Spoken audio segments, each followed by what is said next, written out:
Quoi de neuf? On va commencer aujourd'hui avec le Martinal, le quotidien. Le Martinal qui affiche lutte contre l'insécurité à Cotonou.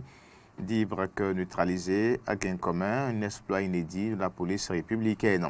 Conseil des ministres, 23 nominations prononcées. Conseil des ministres, 23 nominations prononcées. 8 mois pour la commercialisation des amendes de karité. Le prix plancher d'achat au producteur officiel à 100 francs, kilogramme, et puis construction d'un boulodrome international à Boumekalavi. Bien sûr, entre autres, quelques décisions là du Conseil des ministres de ce mercredi, relayées par le quotidien Le Martinal. On poursuit après Le Martinal, on va retrouver maintenant La Nation, le quotidien du service public La Nation. Prévention des inondations, le Grand Nokoué apprête ses carnivaux. Le Grand Nokoué apprête ses carnivaux. Assemblée nationale, la succession au poste de deuxième questeur ouverte. La Nation parle ce matin. On va continuer toujours pour le compte de la revue des titres sur votre, bien sûr, Martinal, Matin d'Éden, Fraternité, mouvance présidentielle plurielle, PRD, UDBN, des moissons au mérite, c'est-à-dire avec Fraternité du jour. Attaque à main armée à Cotonou, recrudescence des braquages, la police veille au grain. Le titre aussi, Fraternité. On peut continuer toujours avec l'actualité ce matin.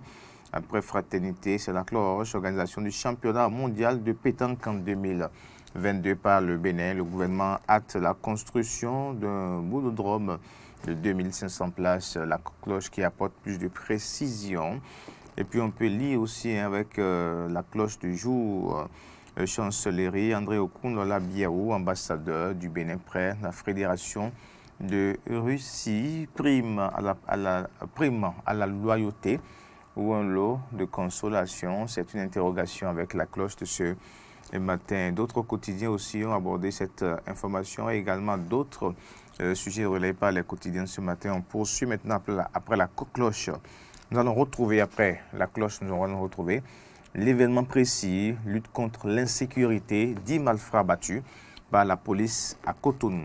10 malfrats battus par la police à Cotonou.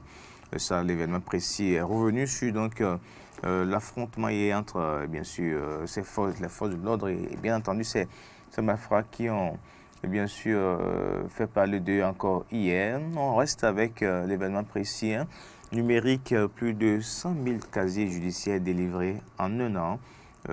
L'événement précis apporte donc des précisions. On peut rester toujours avec ce quotidien qui titre aussi audience Paul Rumpé, conseil électoral, les élections législatives de 2023 au cœur des échanges du chef de l'opposition.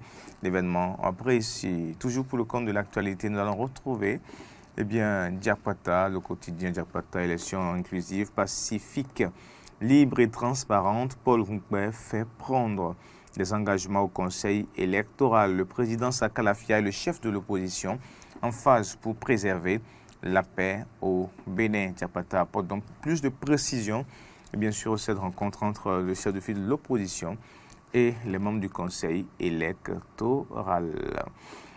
On poursuit, on laisse Diapata, on retrouve Matin Libre. Matin Libre titre, problème d'assainissement et impraticabilité des routes, un calvaire pour la population de Sémé-Podi. Le maire Bernard Mentor à la barre avec Matin Libre. Donc les détails à lire ce matin avec Matin Libre. Cotonou de présumés malfrats neutralisés par la police.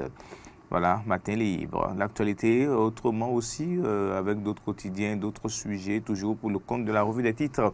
La tribune de la capitale, la lutte contre la corruption et l'impunité sous la rupture vers une surpopulation des centres pénitentiaires au Bénin. Vers une surpopulation des centres pénitentiaires au Bénin. Voilà donc pour ce qu'on peut retenir pour le compte de l'actualité ce matin